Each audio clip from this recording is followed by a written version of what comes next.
Oke, halo semuanya. Assalamualaikum warahmatullahi wabarakatuh. Selamat sore untuk sobat Gluko DR yang ada di rumah.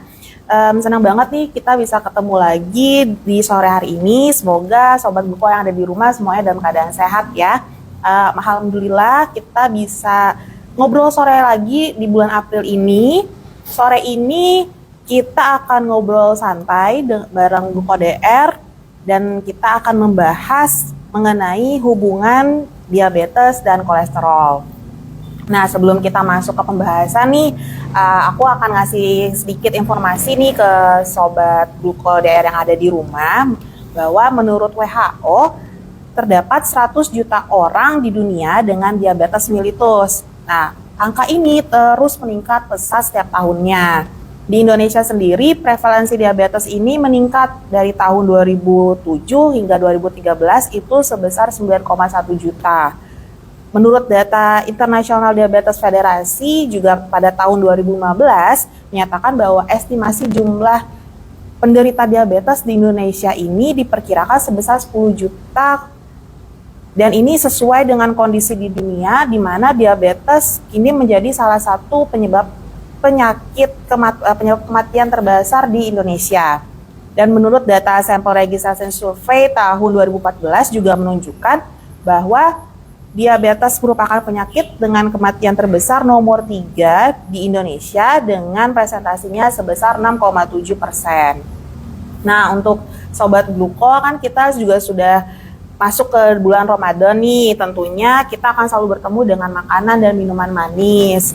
Setelah itu juga nanti kita sebentar lagi juga akan masuk nih ke Hari Raya Idul Fitri. Pastinya ketika kita masuk ke Hari Raya Idul Fitri atau Lebaran, biasanya kita akan makan makanan khas nih ketika Lebaran seperti opor, lalu ada rendang, ada semur, pokoknya semuanya yang enak. Tapi makanan-makanan tersebut ternyata dapat memicu tingkat kolesterol dalam tubuh kita. Nah, kira-kira ada nggak sih hubungannya antara diabetes dengan kolesterol? Sore ini kita akan ngobrol santai dengan narasumber kita dari Rumah Sakit Helsa mengenai apa benar ada hubungannya antara diabetes dengan kolesterol dan apa bahayanya bagi tubuh kita kalau kita tidak menyadarinya sejak dini. Nah, oke, sekarang sore ini kita sudah bersama dengan narasumber kita, Dr. Rehan Franjaya. Assalamualaikum dokter. Waalaikumsalam. Apa kabar? Sehat, alhamdulillah. Alhamdulillah ya dokter ya. Oke, Sobat Gluko, sebelum masuk ke pembahasan, aku akan sedikit membacakan profil dari Dr. Rehan ya. Nama lengkap dari Dr. Rehan ini adalah Dr. Rehan Franjaya Sukma Anandita. Beliau lahirnya itu di Sleman 20 Desember 1989. Untuk pendidikan formal saat ini beliau sedang mengambil S2 Ilmu Pendidikan Kedokteran di Universitas Gadjah Mada ya dokter ya. Lalu untuk pengalaman kerja terakhir dokter sebagai residen di RS Cipto Mangunkusumo ya. Kalau untuk bekerja di Rumah Sakit Helsa sendiri dari kapan tuh dok? Dari awal tahun ini. Oh awal tahun ya dokter ya. Oke, baik. Nah untuk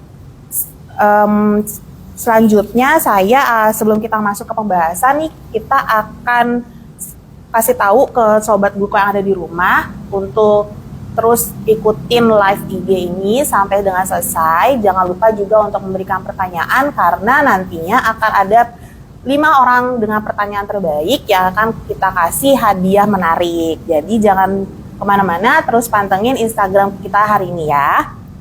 Seperti biasa sebelum kita mulai ngobrol, aku akan sedikit menjelaskan nih mengenai produk dari Gluko DR. Nah, yang akan saya jelaskan yaitu adalah Glucodactor Auto A atau Glucodactor AGM 4000. Alatnya yang seperti ini. Jadi alat ini hanya butuh waktu 5 detik nih teman-teman, Sobat Gluko DR di rumah untuk dapat menghasilkan, untuk memberitahu ke teman-teman hasil dari gula darahnya.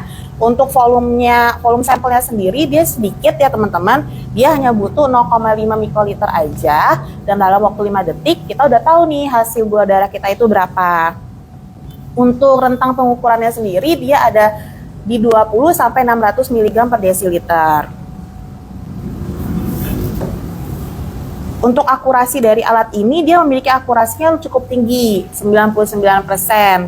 Jadi walaupun kecil, tapi alat ini dapat memberikan hasil yang akurat nih untuk teman-teman dengan nilai gula darahnya berapa sih ketika pemeriksaan.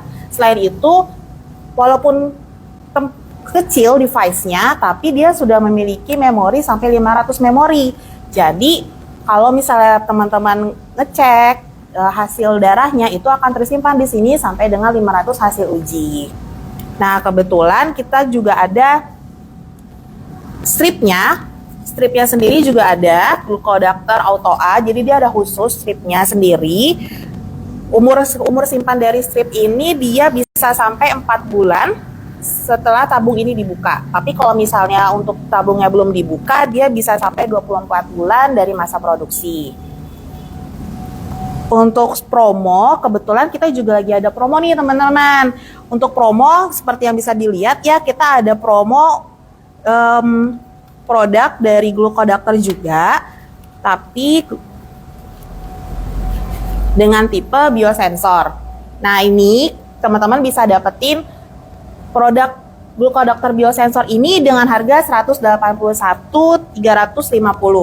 Nah, ini juga sudah dengan free lanseng di e-commerce seperti Tokopedia, Blibli, dan Shopee. Sobat Glucodactor ketahui bahwa semua produk dari Glucodactor ini sudah terdaftar di Kemenkes RI. Jadi aman, serta kadar kolesterol jahat. Nah, apa sih yang dokter mungkin bisa sharing ya dok ya? Apa sih sebenarnya perbedaan dari diabetes dengan kolesterol itu? Baik, sahabat GlukoDR, selamat sore. Jadi ada pertanyaan dari Mbak Dwi ya. Iya. Oke, dari Mbak Dwi tadi pertanyaannya bagus sekali nih. Mungkin masyarakat belum pernah tahu nih apa sih bedanya kira-kira diabetes dengan kolesterol. Oh. Nah, diabetes itu sendiri adalah suatu kondisi medis ya, kondisi klinis di mana itu gula darah di dalam tubuh kita itu mencapai nilai yang di atas normal. Jadi peningkatan gula darah yang di atas normal dan itu berlangsung biasanya menahun terus-menerus gitu, kronis gitu ya. Nah, itu makanya kita katakan diabetes. Jadi kalau diabetes itu kaitannya dengan gula darah ya. Jadi kalau misalkan kolesterol itu adalah substansi lemak ya, kalau bahasa awamnya adalah lemak ya, substansi lemak. Nah, kolesterol ini atau lemak ini di dalam darah ini sebenarnya terbagi menjadi beberapa tadi ya, yang sudah dijelaskan sama Mbak Dwi tadi. Ada kolesterol yang jahat yang kita kenal dengan LDL dan kemudian juga ada kolesterol yang baik gitu ya. Kolesterol yang baik, yang LDL ini ya bisa memicu berbagai masalah penyakit di kedepannya, contohnya seperti penyakit-penyakit yang kardiovaskular gitu ya, terkait juga penyumbatan pembuluh darah dan sebagainya. Sedangkan kalau kolesterol yang baik itu tidak menimbulkan itu, makanya itu kenapa kita baginya ada kolesterol baik dan juga ada kolesterol jahat seperti itu. Dan juga tadi itu ya ada trigliserid juga bagian dari kolesterol gitu juga. Ya. Oke dokter, terima kasih. Nah, dokter kira-kira bisa nggak ya kasih tahu nih untuk sobat GlukoDR yang ada di rumah, tanda-tandanya secara awam tuh apa sih dok? Biar kita tuh bisa tahu bahwa ternyata diri kita nih ada diabetes atau mungkin di diri kita nih ada kolesterol. Nah, tanda-tanda awamnya kira-kira ada nggak ya dok ya? Ya, baik sahabat GlukoDR, mungkin saya akan menjelaskan dulu ya mungkin tentang diabetes tadi ya, tentang peningkatan gula darah yang di atas normal nih dalam tubuh kita. Nah, gejala-gejala yang sering dialami pada orang-orang diabetes ini dikenal sebagai 3P, Mbak Dwi gitu. Jadi yang pertama poliuri. Poliuri itu banyak kencing. Jadi kencing banyak ya. Biasanya itu kalau tidur gitu sering terbangun-bangun tengah malam untuk kencing berkali-kali gitu ya. Dan kemudian P yang kedua ini adalah polifagi. Polifagi itu adalah banyak makan ya. Jadi makannya banyak gitu ya. Sering merasa gampang lapar ya, seperti itu. Kemudian juga polidipsi. Polidipsi itu adalah gampang haus ya. Jadi minumnya sangat banyak gitu ya. Nah, jadi itu yang gejala-gejala utama dari diabetes yang paling utama. Sebenarnya ada juga gejala tambahan lain seperti mungkin penurunan berat badan gitu. Jadi tadi makannya banyak, minumnya banyak, tapi berat badannya kok turun, bukan malah naik ya. Ya gitu. Nah, apalagi badannya mulai lemas gitu sering. Itu juga gejala-gejala tambahan di samping tadi yang 3P yang utama tadi. Sedangkan kalau gejala-gejala orang yang tinggi kolesterol itu memang tidak ada gejala khas Mbak Dwi. Nah, ini jadi kalau kolesterol ini memang harus kita harus mulai sering mengecek diri sendiri gitu ya, apalagi kalau misalkan di keluarga punya riwayat kolesterol tinggi gitu ya. Jadi kalau ini kolesterol tinggi ini gejalanya tidak khas, cuman kita bisa tahu dampaknya nanti, setelah terjadi penyakit akibat kolesterol tadi seperti stroke mungkin atau serangan jantung. Nah, seperti itu kita bisa melihat dari situ. Baik dokter, terima kasih. Nah, kira-kira apakah diabetes itu bisa meningkatkan kolesterol ya dokter? Jadi apa misalnya nih kita sudah punya diabetes nih dok, apa akan mempengaruhi dengan kadar kolesterolnya juga? Iya, benar sekali Mbak Dwi. Jadi memang di dalam bukti-bukti ilmiah yang sudah dilakukan di dunia kedokteran memang pada penderita diabetes yang kadar gula darahnya itu selalu tinggi ya di atas normal, itu cenderung kolesterolnya juga meningkat gitu Mbak Dwi. Ini kaitannya nanti dengan resistensi insulin nanti jadi gitu.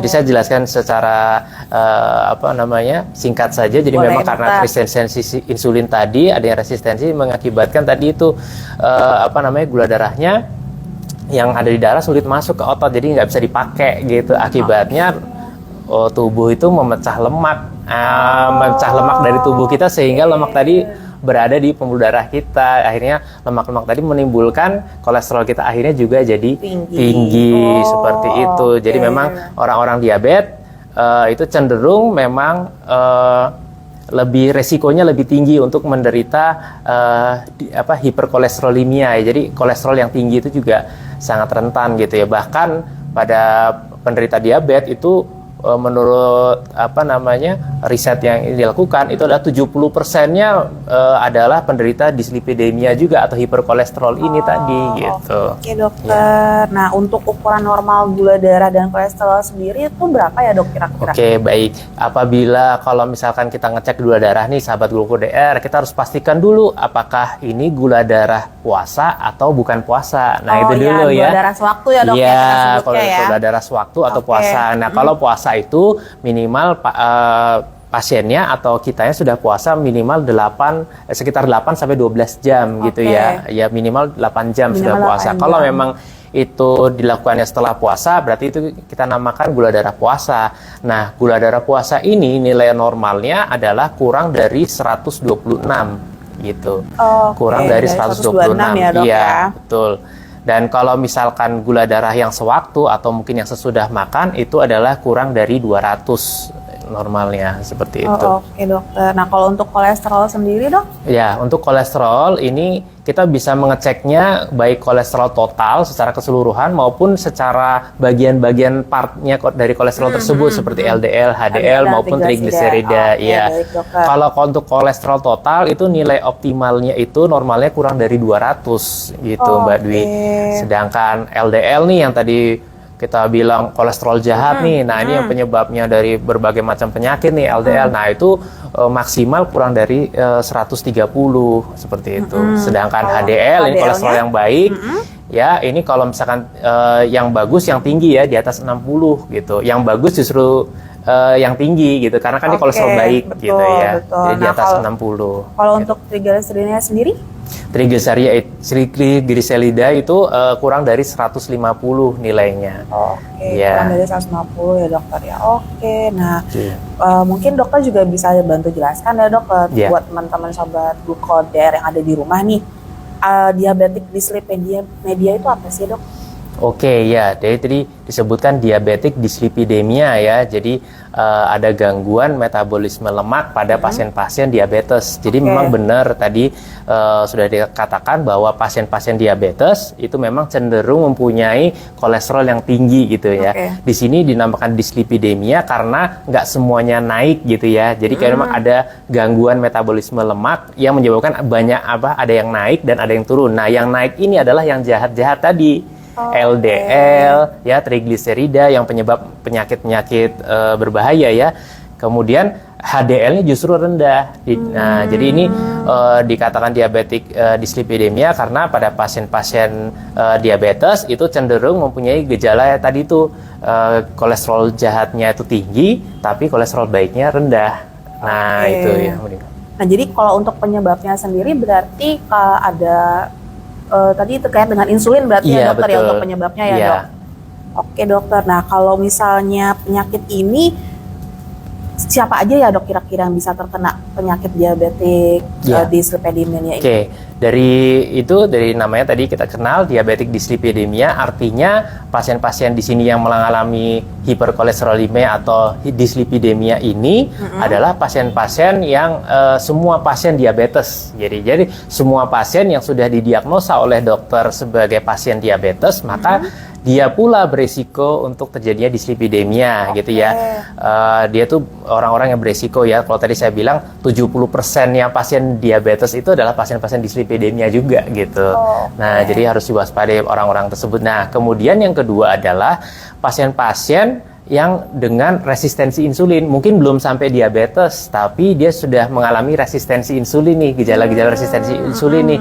Contohnya pada orang-orang seperti apa? Misalkan usia 45 tahun ke atas, ya. Terus juga ada nih ras tertentu nih di manusia yang cenderung mempunyai resiko terjadinya resistensi insulin seperti ras-ras Afrika, mungkin Amerika Latin gitu ya. Kalau Asia sih enggak. Asia enggak ya, dok ya.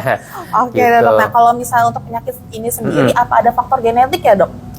Oh iya, jadi memang untuk diabetes dan dislipidemia ini memang terkait juga dengan faktor genetik, Mbak Dwi. Jadi memang dari diabetesnya sendiri itu bisa menurunkan faktor diabetesnya itu ke keturunan di bawahnya. Jadi misalkan nih Sobat Gluko DR mungkin kalau misalkan belum tahu apakah di keluarganya ada riwayat, mungkin bisa tanya-tanya nih ke keluarga, ke bapak ibunya atau mungkin ke nenek, ada nggak sih di keluarga riwayat diabetes. Kalau misalkan sahabat Gluko DR ada menemukan ada riwayat diabetes misalkan, maka sahabat Gluko juga harus lebih waspada karena memang resiko untuk terjadinya diabetes itu 2-3 kali lipat pada orang yang mempunyai riwayat di keluarganya gitu.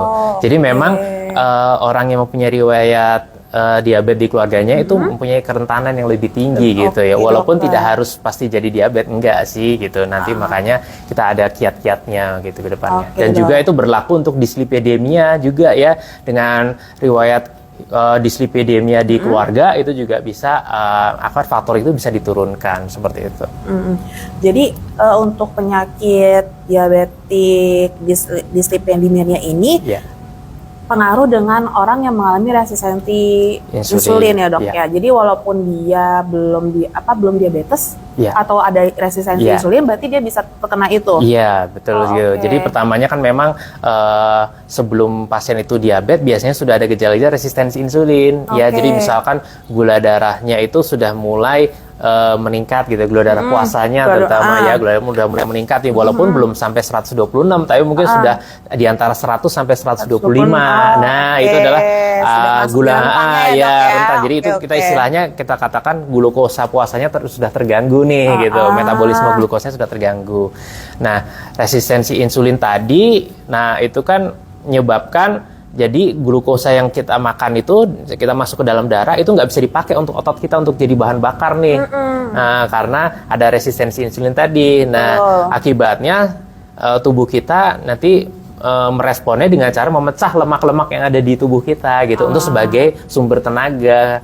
Padahal sebenarnya gulanya sudah ada di darah, tapi nggak bisa dipakai. Akhirnya cuma tinggi di darah aja. Akhirnya lemaknya juga akhirnya ikut kepecah, akhirnya itu menyebabkan itu juga dislipidemia, tingginya kolesterol. Apa ada tindakan preventif ya dok untuk mencegah kita agar tidak terhindarlah dari penyakit diabetik dislipidemia ini? Ya, baik.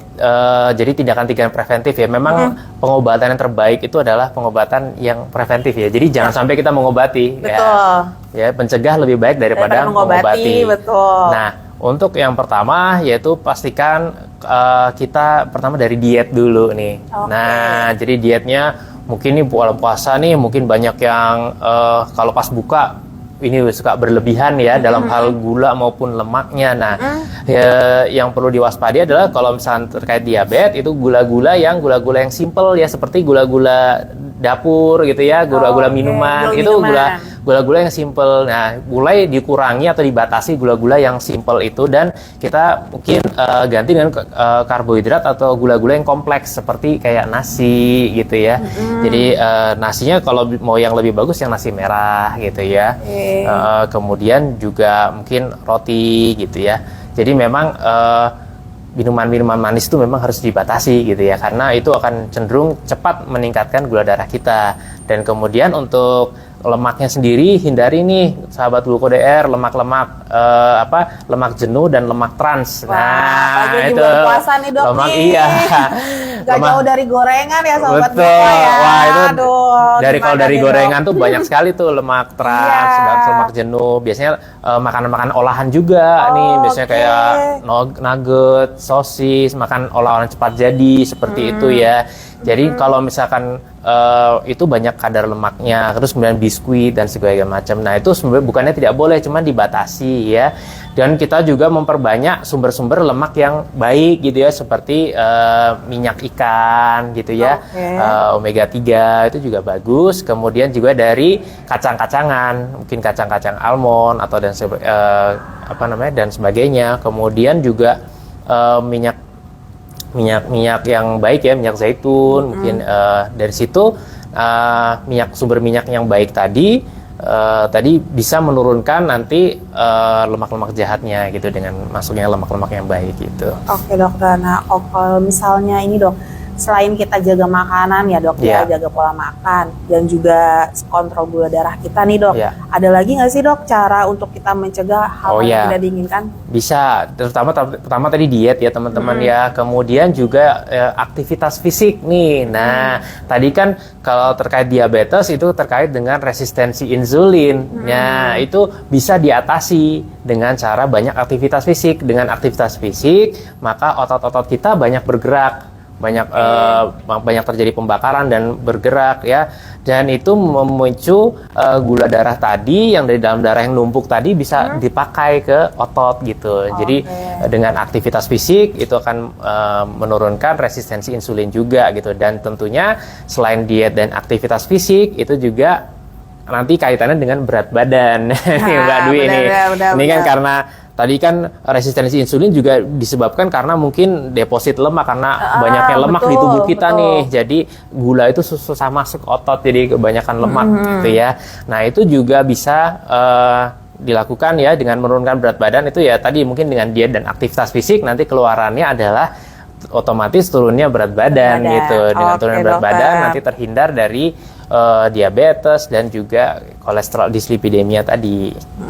Kalau untuk waktunya sendiri dok, apa ada waktu baiknya ya dok untuk kita melakukan pemeriksaan terkait dengan penyakit diabetes? Iya, baik untuk sahabat Gluko.dr, bagi kita nih yang merasa masih sehat, mungkin belum terkena jangan sampai terkena jangan sampai terkena ini, maka disarankan nih kalau misalkan dalam kondisi yang sehat ini kita dicek gula darah dan kolesterolnya itu minimal 1 tahun sekali. Itu minimal ya, 1 tahun sekali ya. Minimal 1 tahun sekali. Kalau misalkan kita keluarganya memang ada riwayat diabetes ataupun dislipidemia, maka itu harus lebih sering, mungkin bisa 2 kali setahun check up, general check up ya. Biasanya kalau dalam general check up tuh biasanya dicek gula darah, kemudian kolesterolnya secara lengkap. Nah, bagi teman-teman yang sudah terlanjur nih terdiagnosa diabetes gitu, maka itu akan lebih sering lagi, mungkin bahkan bisa setiap hari dicek gula darahnya. Makanya nanti juga perlu dibantu oleh alat-alat untuk mengecek gula darah yang bisa dipantau di rumah seperti itu juga. Baik. Nah, untuk kan tadi kan dokter ada nyebut nih, ada penyebutan untuk mungkin bisa dibantu dengan alat-alat yang bisa digunakan di rumah. Nah, dari dokter sendiri apa ada kiat sendiri ya dok untuk memilih alat tes mandiri itu seperti apa sih dok? Untuk alat tes mandiri, baik itu glukosa maupun kolesterol, kalau saya nih pendapat saya pribadi, kalau saya sih pasti cari yang mudah dipakai gitu, karena ini kan alat ini nanti akan dipakai oleh semua orang, nggak semuanya orang medis gitu ya, ada masyarakat awam juga. Jadi pemakaiannya yang sesimpel mungkin dan yang paling mudah Itu yang pertama. Dan yang kedua adalah hasilnya akurat nih. Nah, tadi saya dengar akurasinya 99% ya, luar betul. biasa. Nah, itu makanya yang pasti adalah mudah, kemudian akurat, dan yang ketiga nih, terakhir Nah, yang nih, ketiga nih apa terkait nih, dengan Dok? kantong. Oh. Jadi memang Oke, harus benar-benar. juga harganya terjangkau, kompetitif Betul gitu ya dok. Oke dokter. Nah untuk pengobatannya sendiri dok, untuk pasien-pasien yang sudah terkena diabetes dislipidemia ini, apakah bisa sembuh total dok? Atau dia akan seperti orang pada umumnya seperti sudah terkena diabetes kan harus ada yang suntik insulin tuh. Iya. Nah apakah seperti itu juga atau gimana dok? Ya, biasanya pasien-pasien yang sudah terdiagnosa diabetes, sudah ini itu akan berkelanjutan seperti itu, betul. Mbak Dwi. Jadi memang kita katakan bukan sembuh tapi dikendalikan. Jadi makanya kan kriterianya itu di bagaimana gula darah tersebut dan kolesterol tadi dikendalikan, jadi terkendali ya. Nah, pengendalian gula darah dan kolesterol tadi yang pada pasien-pasien yang sudah diabetik dislipidemia itu bisa dengan dua cara. Yang pertama terapi medis atau farmakologis berupa obat-obatan, dan ditambah yang non farmakologis. Nah, yang non farmakologis ini yang lebih utama sebenarnya ya, dengan tadi perubahan dietnya tadi, jadi pola aktivitas hidup ya, dok, pola ya? hidup. Nah, itu dengan perubahan itu saja terkadang bisa sudah tanpa obat gitu. Tanpa obat. Jadi bisa tanpa obat kalau misalkan dengan gaya hidup tadi sudah dimodifikasi ya. Berat badan turun, dietnya, aktivitas fisik, dan jangan lupa juga stop merokok dan stop alkohol, itu juga yang menentukan. Betul. Oke dok. Nah mungkin dokter bisa sedikit kasih tips nih, sharing ke sobat KDR yang ada di rumah, gimana sih kiat-kiatnya, tipsnya untuk kita bisa terbebas dari diabetes dan kolesterol. Ya, bagi sahabat Gluko DR, terutama yang melihat di channel ini, saya akan memberikan suatu tips ya untuk bagaimana kita terhindar dari diabetes ini ya. Yang pertama tadi ya, nomor satu diet dulu ya, perubahan modifikasi perilaku. Diet ini yang perlu diperhatikan tadi itu ya, gula-gula yang simple tadi ya, yang gula-gula karbohidrat yang simple, dan kemudian digantikan karbohidrat yang kompleks, maksudnya lebih banyak yang kompleks. Jadi mulai ditahan nih minuman-minuman manisnya nih, terutama di bulan Ramadan ini ya. Kemudian juga untuk lemak itu ya, jauhi atau hindari lemak-lemak trans dan lemak-lemak jenuh gitu ya, seperti makanan-makanan gorengan atau olahan-olahan yang langsung jadi ya, fast food ya, terutama fast food ya. Kemudian memang rata-rata lemak trans dan lemak jenuh itu memang enak-enak semua. Betul banget dokter, betul. Mungkin digantikan lemak-lemak yang baik ya, seperti minyak ikan ya, omega 3 tadi juga, kemudian dari kacang-kacangan itu juga baik ya. Kemudian tingkatkan serat makanan itu juga. Kemudian aktivitas fisik nih. Yang kedua adalah aktivitas fisik. Itu minimal kalau kita berjalan kaki itu minimal 30 menit setiap harinya ya, atau sekitar 150 menit per minggu. Jadi sekitar 5 hari berturut-turut minimal harus olahraga nih, maksudnya minimal jalan kaki ya. Kalau misalkan dengan lari itu bisa lebih singkat ya, cuman minimal 20 menit per hari gitu ya. Kemudian selain aktivitas fisik tadi, kemudian otomatis nanti ya juga akan menurunkan berat badan gitu ya. Turunkan berat badan, kemudian stop merokok dan alkohol. Itu mungkin tips-tips dari saya untuk menghindari kita dari diabetes dan dislipidemia, terutama bagi sahabat-sahabat Gluko DR yang mempunyai riwayat di keluarganya diabetes ataupun hiperkolesterolemia atau dislipidemia tadi ya.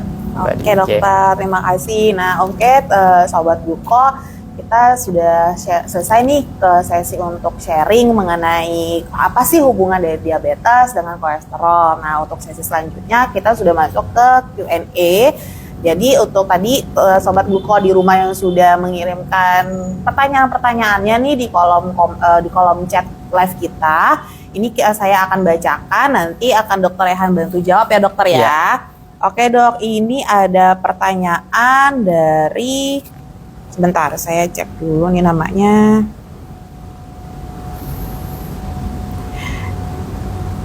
Dari HDY TNIK. Beliau nanya nih dok, faktor apa sih yang mempengaruhi kolesterol? Faktor apa yang mempengaruhi kolesterol? Betul. Ya baik.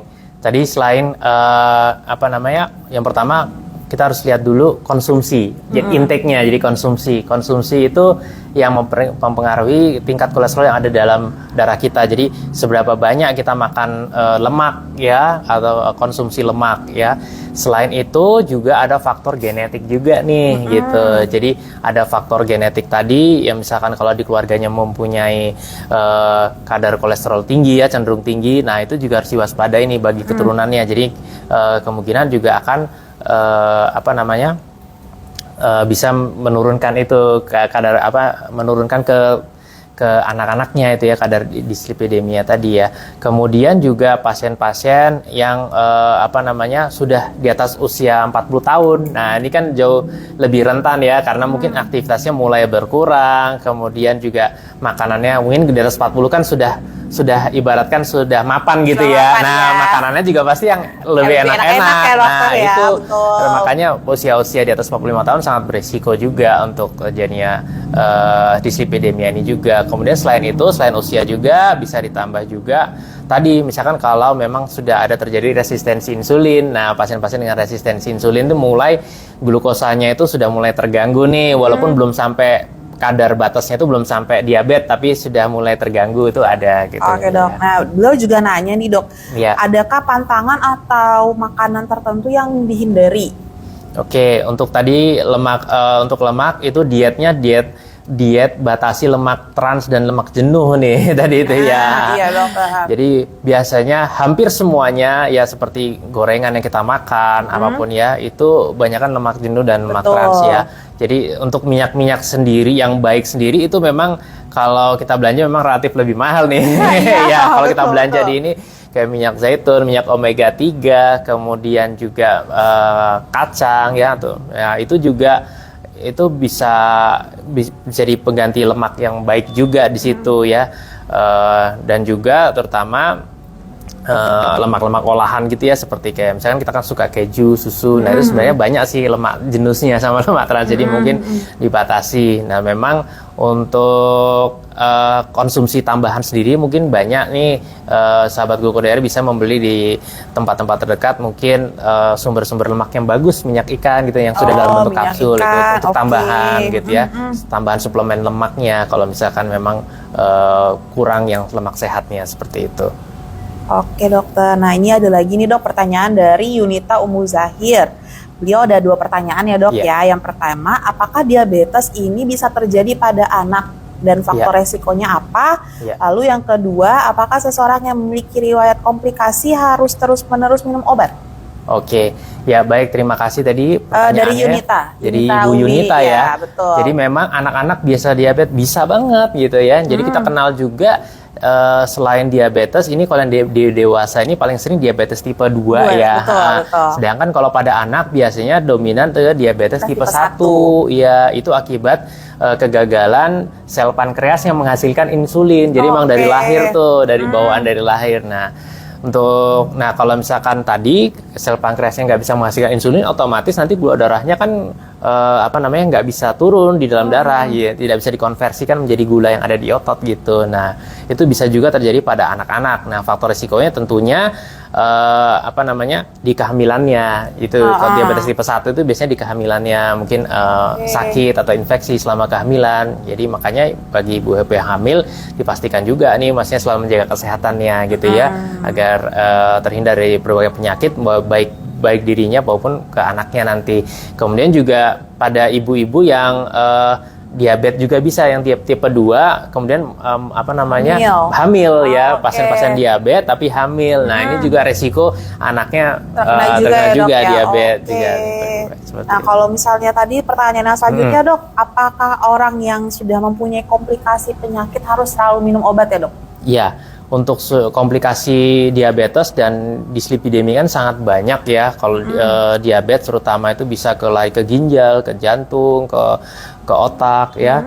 Jadi itu memang kalau sudah komplikasi terjadi memang pengobatannya harus terus-menerus Mbak Dwi, jangka panjang gitu ya. Pengobatan jangka panjang tentunya tujuannya adalah untuk mengendalikan gula darah agar selalu di dalam batas yang diinginkan oleh target terapinya oleh dokter. Nah, sehingga komplikasi-komplikasi yang sudah terjadi itu tidak diperparah gitu, tidak semakin parah, tidak semakin buruk. Jadi kita tujuannya seperti itu. Jadi memang tetap harus pengobatan seterusnya nih, minum obat, apalagi sudah ada komplikasi tadi ya, mungkin kalau yang dislipidemia komplikasinya bisa stroke mungkin atau serangan jantung. Nah itu apalagi dengan pasien seperti itu harus lebih ini lagi, lebih rutin concern lagi, ya? lebih rutin ya Oke, harus. dokter.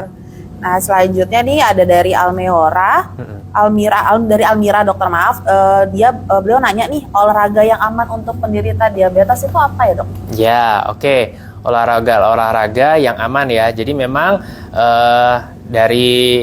kalau dari asosiasi ini ya, American Heart Association itu menyarankan nih, tadi aktivitas fisik yang dimaksud adalah aktivitas yang intensitas ringan sedang nih, seperti jalan ataupun lari-lari kecil, jogging ya. Nah, kalau misalkan dengan berjalan itu minimal 30 menit per hari ya, selama 5 hari atau 150 menit per minggu.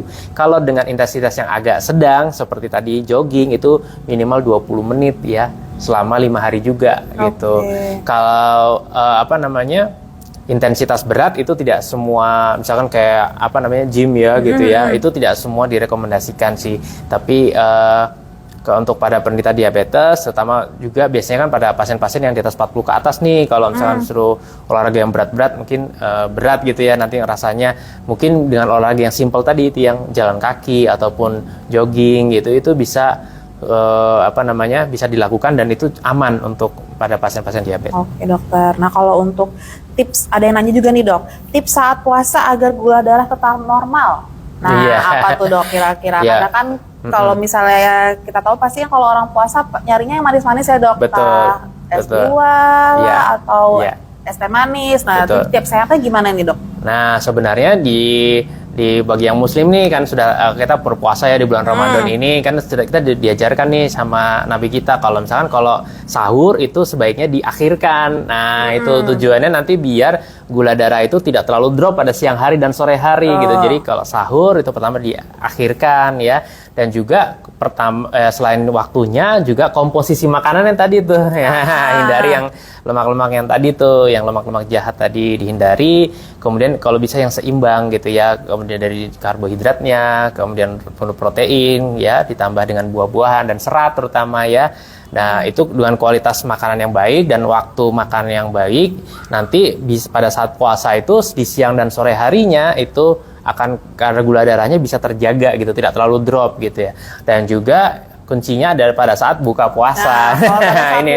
Pada saat buka puasa nih gula darah kita kan udah lagi porsi terendah-rendahnya nih. Iya, betul. Di sini jangan langsung banyak masak minuman-minuman yang manis itu kan, gula-gula yang simple tadi yang banyak diminum pasti ya. Entah itu dari teh, dari minuman yang berwarna lainnya gitu ya dengan gula. Nah itu langsung membuat tubuh kita tuh gula darahnya langsung tinggi sekali. Nah lompatan gula darah yang terlalu tinggi itu tidak baik juga bagi kesehatan ya. Nantinya kalau itu terjadi terus menerus nih seperti itu, nanti bisa terkena risiko diabetes seperti itu. Gitu. Jadi kuncinya ada di pada saat buka dan pada saat sahur dan pada saat buka itu ya, jangan langsung berlebihan ya, secukupnya, jangan sampai kekenyangan nanti juga itu ya. Nanti kalau kekenyangan malah jadi nggak mau aktivitas ya dok ya. Betul. Oke, nah dari blog ada lagi nih dok dari Isnita 26, beliau nanya apakah orang obesitas rentan dengan kolesterol?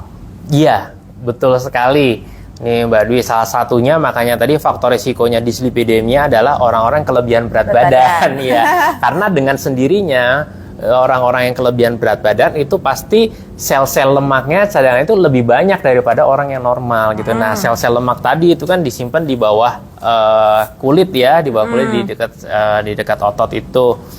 Nah, dan cadangan sel-sel lemak yang banyak itu otomatis di dalam darah kita kolesterol juga akan jauh lebih tinggi dibandingkan orang yang berat badannya normal ideal. Itu jadi sangat berkaitan ya, karena ya lemak-lemak yang disimpan itu biasanya kita dalam bentuk di bawah kulit itu dalam bentuk trigliserid itu ya tadi ya. Nah terutama trigliseridnya nanti akan tinggi juga dan akan mempengaruhi kolesterol total secara keseluruhan juga nantinya. Oke dokter, lanjut. Ini ada pertanyaan selanjutnya nih dok, dari Mbak Melinda. Beliau nanya pola makan sehat seperti apa ya dok? Apa hanya dengan mengurangi makan lemak, lalu mengganti beras nasi putih dengan nasi merah, atau ada yang lain ya dok? yang bisa dikatakan dengan pola makan sehat?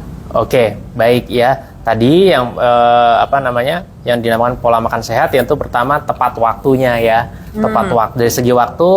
Kalau misalkan lagi nggak puasa nih ya kita makannya diatur pola makannya yaitu dengan di jam-jam dijarakin. Kalau misalkan kita pernah tahu small frequent feeding gitu ya, itu lebih bagus ya untuk pada penderita untuk mencegah diabetes ya. Jadi kita makannya sedikit tapi jaraknya sering gitu ya. Bahkan kalau di small frequent feeding itu bisa 3 kali makan, 2 kali snack, jadi itu bisa 5 kali makannya. Iya, tapi jumlah porsinya sedikit ya. Dengan itu maka lonjakan gula darah kita di dalam tubuh kita itu nggak terlalu tinggi gitu loh. Jadi gerakannya tuh tidak tajam gitu ke atas gitu langsung itu. Jadi kita lebih landai gitu. Dengan seperti itu memberikan tubuh kita merespon untuk mengatur gula darahnya sendiri gitu. Jadi dengan makanan yang kecil tapi sedikit tadi itu juga bagus. Kemudian dari komposisi tadi ya, komposisi karbohidrat, sumber karbohidrat tadi yang bisa dipakai di Indonesia itu biasanya nasi ya gitu. Betul. Nasi itu nasi putih sebenarnya kalau pada orang yang biasa normal tidak apa-apa makan nasi gitu ya, tidak masalah, cuman kadarnya itu ya. Kalau kadarnya itu kan yang bagus adalah karbohidrat itu 50%. Jadi misalnya makanannya 50%. misalnya makanan kan ada piring tuh kita bagi aja tuh. Jadi piring-piring yang biasanya ada bentuknya itu lebih bagus. Jadi kita bisa ngatur nasinya segini. Jadi kita nggak ngambil nasi kebanyakan. Biasanya ngambil nasinya kebanyakan. Jadi komposisinya nggak imbang ya, Dok, ya. Karbohidrat 50%, kemudian protein 30%, kemudian lemaknya 20% sekitar itu gitu ya. Nah, untuk kemudian selain jenis makanan, tadi kalau misalkan memang ada makanan olahan yang lebih bagus, kita pilih yang olahan lebih bagus. Misalkan ada yang digoreng kan, kemudian ada yang dipanggang atau direbus. Nah, kita tentunya lebih pilih yang direbus dan yang lebih dipanggang gitu. Jadi gorengnya boleh sesekali kita makan, nggak masalah gitu. Cuman itu kan dibatasi juga ya. Nah, jadi memang dari tepat waktu, kemudian tepat dari komposisinya juga. Nah, itu jadi yang paling penting. Dan juga jangan lupa banyak makan buah dan serat. Nah, itu ya, buah dan serat ini juga akan membantu kita dalam memperlancar pencernaan kita dan juga nanti menurunkan kolesterol jahat itu juga. Oke, gitu. Dokter, terima kasih. Ini masih ada 4 pertanyaan lagi ya, Dok ya. Ini cukup banyak nih dari sobat Glukodayan di rumah yang antusias nih, Dok, untuk mengikuti tema hari ini nih. Pertanyaan selanjutnya ini dari Mbak Yunita. Apakah seseorang yang kena diabetes tidak boleh makan nasi? Oh gitu, ya ini keliru juga ya. Jadi jadi tetap pada pasien-pasien diabetes itu butuh sumber karbohidrat, ya tetap butuh sumber karbohidrat. Cuman yang dilakukan adalah pembatasan gitu ya, pembatasan ya. Tadi mungkin bisa kalau misalnya orang normal kan bisa 50-60% karbohidrat. Mungkin kalau pada pasien-pasien yang diabetes itu mungkin bisa 40-50%. Nah, tapi juga selain karbohidratnya itu juga bisa diganti karbohidrat yang sumbernya yang mempunyai indeks glikemik yang lebih rendah. Indeks glikemik itu makanan-makanan yang bisa menimbulkan lonjakan gula darah gitu ya di dalam tubuh kita. Nah, kalau misalkan nasi putih, misalkan nasi merah, itu lebih bagus nasi merah karena lonjakannya tidak terlalu tinggi ya, indeks glikemiknya rendah gitu ya. Jadi tetap butuh misalkan kalau misalkan nggak biasa makan nasi, makan roti gitu ya, atau kue roti gitu ya, itu bisa juga ya, atau mungkin digantikan oleh jagung, kentang dan sebagainya, itu bisa saja gitu. Tapi tetap intinya butuh karbohidrat juga. Iya, tetap seimbang makanannya ya. Oke, Dok. Nah, ini selanjutnya ini ada lagi nih yang nanya, Dok, berapa kali sih kita untuk pengecekan gula darah dan kolesterol itu? Ya, kalau kita normal ya, misalnya dewasa muda sehat, tidak ada riwayat diabetes ataupun kolesterol ya, itu minimal itu 1 kali setahun, itu minimal ya, minimal 1 kali setahun. Kalau misalkan kita punya kebiasaan pola hidup yang buruk, misalkan udah ngerasa nih kayaknya makannya junk food terus nih gitu. Nah, itu harusnya kita lebih aware dan kita mungkin pemeriksanya lebih sering, mungkin bisa 2 kali setahun gitu ya, atau bahkan 2-3 kali setahun gitu kita cek ya. Tentunya bisa dicek dimanapun ya, termasuk juga menggunakan alat bantu kita sendiri ya, mungkin kalau misalkan punya alat di rumah sendiri ataupun bisa ke lab gitu ya. Kemudian kalau misalkan pada penderita diabetes dan kolesterol, ya kalau kolesterol dengan pengobatan kolesterol itu mungkin setiap bulan bisa cek kolesterol itu Mbak, ya kalau pada pasien-pasien dislipidemia ya. Kalau pada pasien diabetes sendiri, kalau yang sudah berat itu bisa setiap hari mengecekkan gula darah, mungkin dicek gula darah puasanya pagi, siang, malam gitu, bisa dicek terus gitu. Oke, dokter. Jadi semakin kita beresiko terhadap itu, maka pengecekannya lebih sering. Lebih rutin lagi ya dokter ya. Oke, nah tadi kan dokter ada nyebut junk food nih dok. Iya. Pas banget nih ada sobat Iya. Buko di rumah yang bertanya nih dari Mbak Ana. Mbak Ana nih nanya, apa benar dok kalau kita sering makan junk food bisa terkena diabetes? Ya, jadi memang itu sebenarnya bukan junk foodnya, itu lebih terkaitnya dengan lemak ya nantinya ya, dengan konsumsi lemak trans dan lemak jenuh Lemak tadi, jenuh ya, jadi dok, ya. menyebabkan kita dislipidemia gitu ya.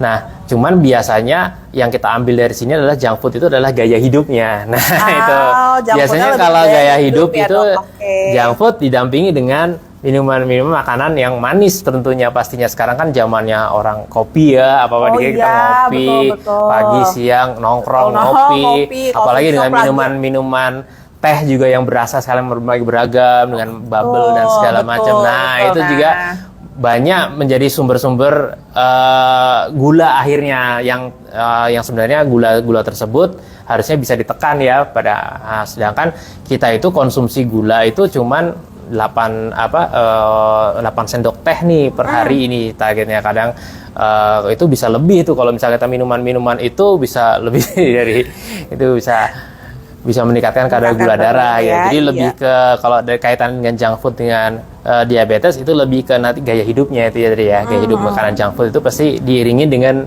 minuman soda mungkin, itu dan minum manis betul. itu pasti Manis ya, gitu dok. ya. Oh, Kalau ya.